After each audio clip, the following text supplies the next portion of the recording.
show, there should be a restraining order on me. I don't want to waste any time, so let's just get started. I'll be back to go around, by the way. Thank you for coming. I want to bring out this wonderful cast and the creators. So first we're going to start out with Eddie Kitsis and Adam Horowitz, who created this wonderful universe.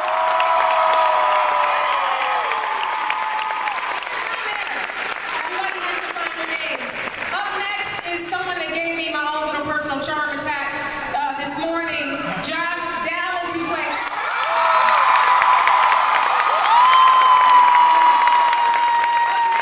Fabulous and beautiful Emma Swan, Jennifer Morris.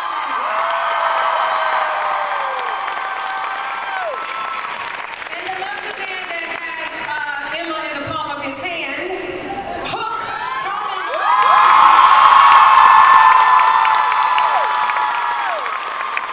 And then we have the heart of Storybrooke, Jared S. Gilmore, who plays Henry. We have the gorgeous and vivacious evil queen, Regina. Lara. We have the beautiful and winsome Belle, played by Emily Robin.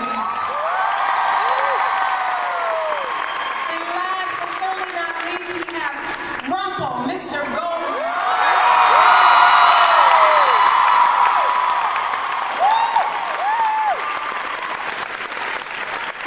You guys, it has been an amazing season in Storybrooke and the Enchanted Forest. I just don't even know where to start except to say, there's a big question that I got on Twitter, and I want to give this to Eddie and Adam. What is the difference between true love and soulmates? Is there a difference? What is the difference? I'm not,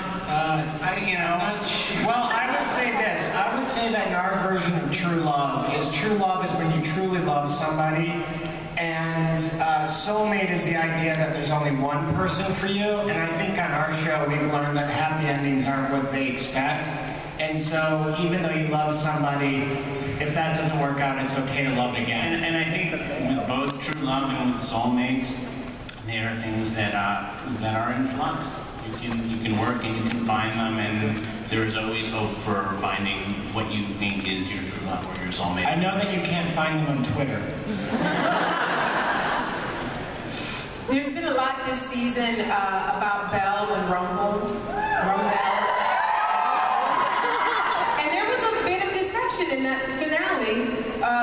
Robert, I want you to explain yourself. There's a dagger that is not a dagger, that is a dagger that you gave to Belle, and it wasn't the real dagger. It's very confusing. And then you asked her to marry you, and there's stuff that happens, so I need you to explain yourself like this. Do the ends justify the means? Well, I certainly hope so. I think that the story's got a long way to play. I think this dagger may come back again, and get lost again, and come back again, and get lost again. It's very difficult. Rumpelstiltskin is such a complex kind of guy, complex character. He's an addict. He's addicted to power. He's addicted to magic. And it's very, very difficult, as anybody knows, that's been involved in any kind of addiction in their life. Very, very difficult to shake that, to break that. And that's what this guy is. Can he truly love since he's addicted to power? That's a really good question, that one. when we wrote it, he absolutely loved her. You know, he absolutely loved Belle. Everything he said to her was genuine. Those vows were genuine, but that doesn't mean he doesn't have his weaknesses. There's a dark side to him always that he's at war with, but the love is real. Yeah, I think so. I think he does love her. I don't think there's any doubt he loves Belle dearly. But it's whether he can maintain that or not. That's the question. Yeah, that's going to be hard. Belle, do you think that you're Roman's conscience? Do you think you're the one that keeps him from going completely to the dark side? I do to a degree. I think that she's the calm in his life and the reasoning person in the relationship. And I by no means can completely control anyone. I don't think anyone can in life, but I think she does her best, you know, and gives him the benefit of the doubt. Maybe he's too trusting with this whole daddy situation. Right, so I mean, what do you think? I'm not giving out any spoilers, but what do you think her reaction is going to be when she finds out what he did? Because it's very dirty what he did. It's not very nice at all. I think she's going to be quite devastated, but once again, I think that we're going to try and turn it into, maybe you turn it into a different situation to validate yourself. You're trying to protect me, and then I believe that. No. Belle just wants a project. I have a question for Jared. From the beginning, you have been, to me, the heart of the show, the most endearing character. Yes, that's a clap for everybody.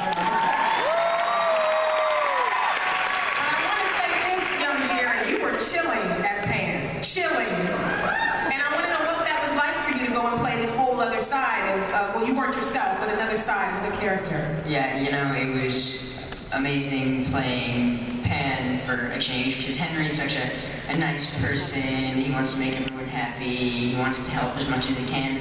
Where Pan, he's the bad guy. He wanted to cast the curse and enslave everyone in Storybrooke, pretty much. And he was willing to do anything to do that, even kill Felix, his right-hand man. So it's a lot different than playing me. Yeah.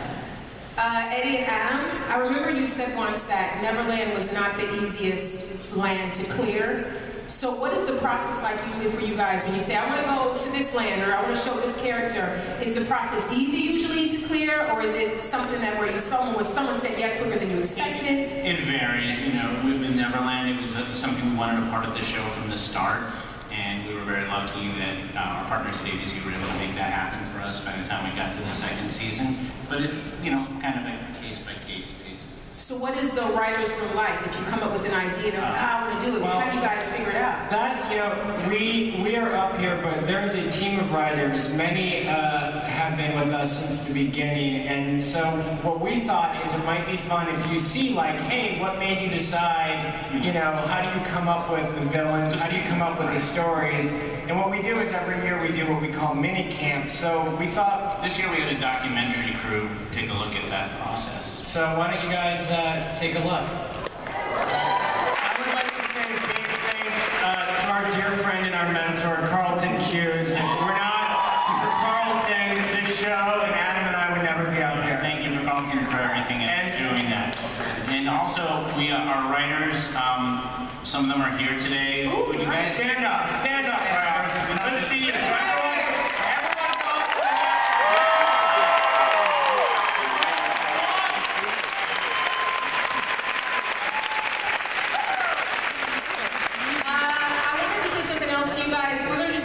We might throw to the audience questions a little earlier, so if you have a burning question, I would say safely, move to the microphone.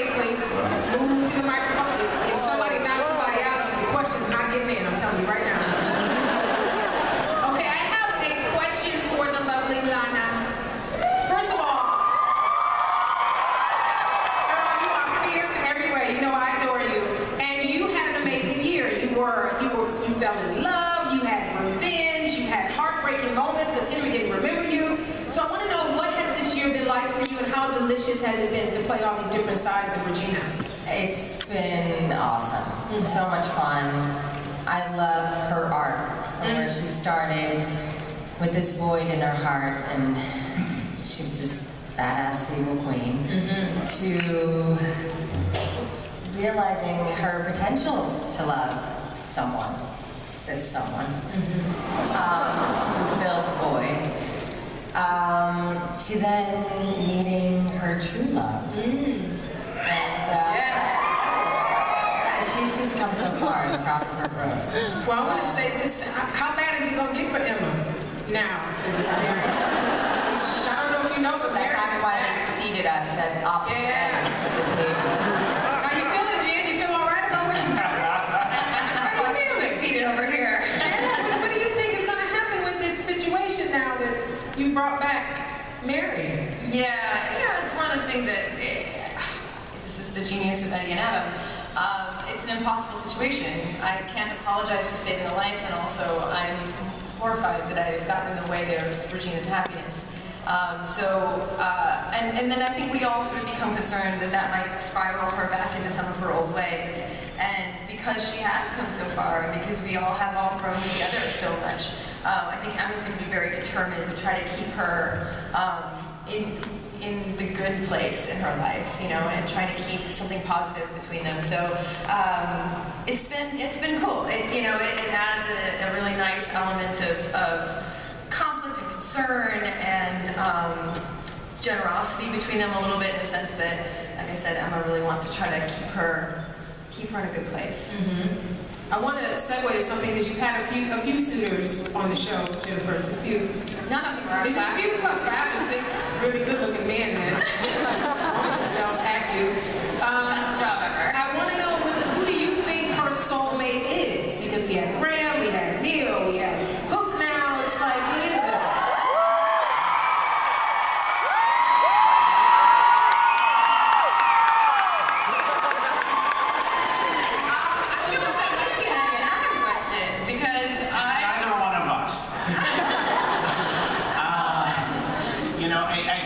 For Emma, it's interesting. She's on her journey, and it's not really about her relationship. I mean, that's a part of it, but it's about her finding herself. And we've seen over the 3 seasons so far a woman who is lost. Nobody's listening to me. Emma's on her way. We'll just see how, we'll see what happens. Since we're talking about the cutie to your left, it's your left, right, left.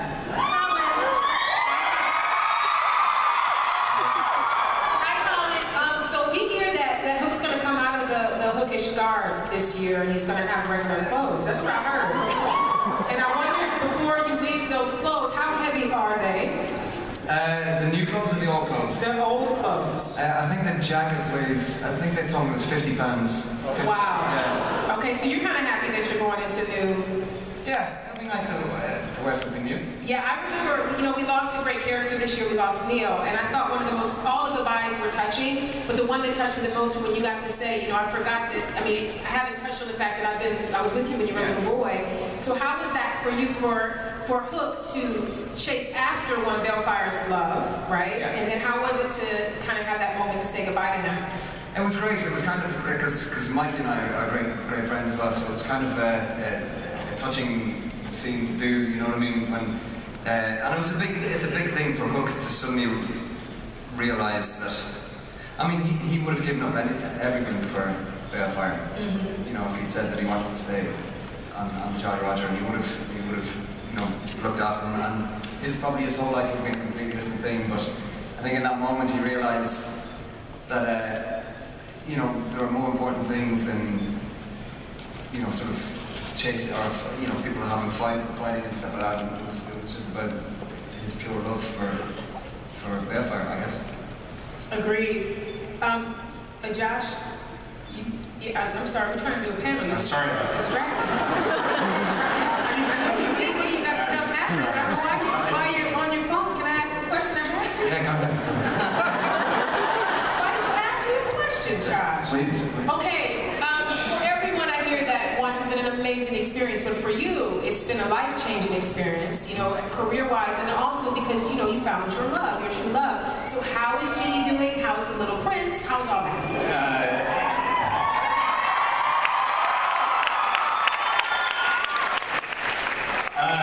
Fatherhood is the greatest thing that's ever happened to me. Jenny is doing great. Oliver is, he's probably my soulmate for sure. So they're doing great. I got a text from her. She's trying to Skype. She's saying, do you think we could Skype at Comic-Cons? Or, no, Skype at Comic-Con?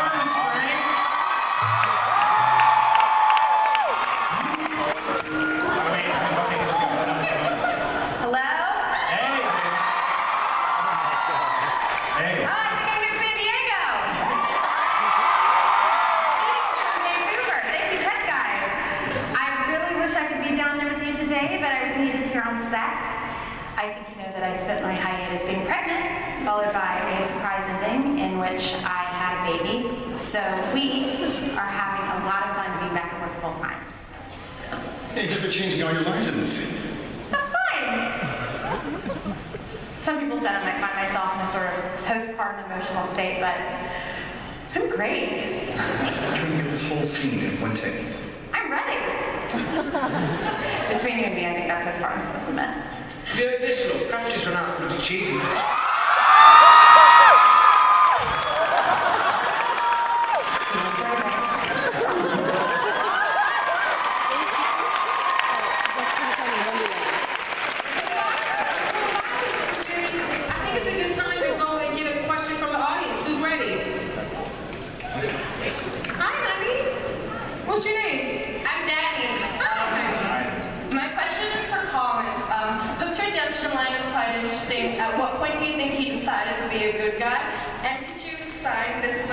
No asking for signatures.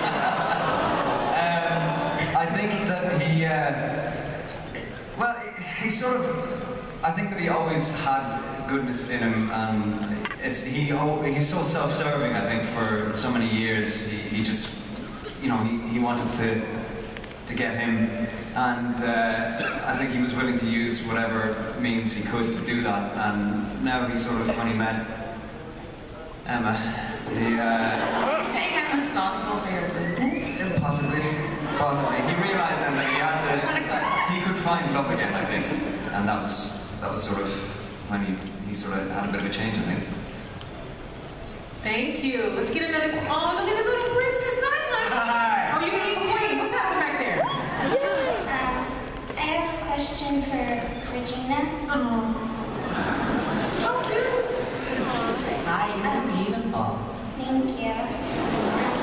How does it feel to play the character that changed from evil to good? I think it's quite refreshing. I really do. I like it. I like playing different sides of her, and she's such a colorful, complex woman. And I'm never bored. I'm never ever bored. And you are stunning. Can you just turn around for a second and let me see that cape? Wow.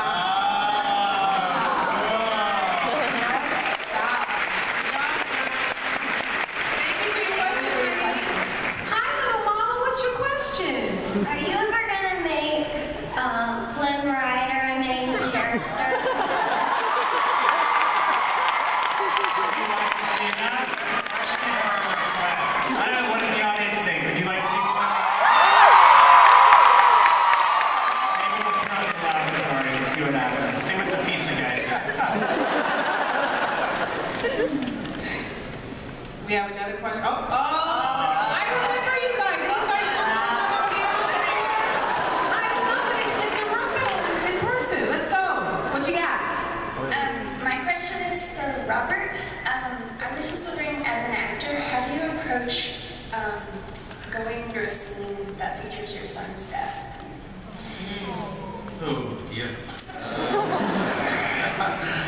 Listen, just to say, you two look absolutely fantastic. You look great. Well done.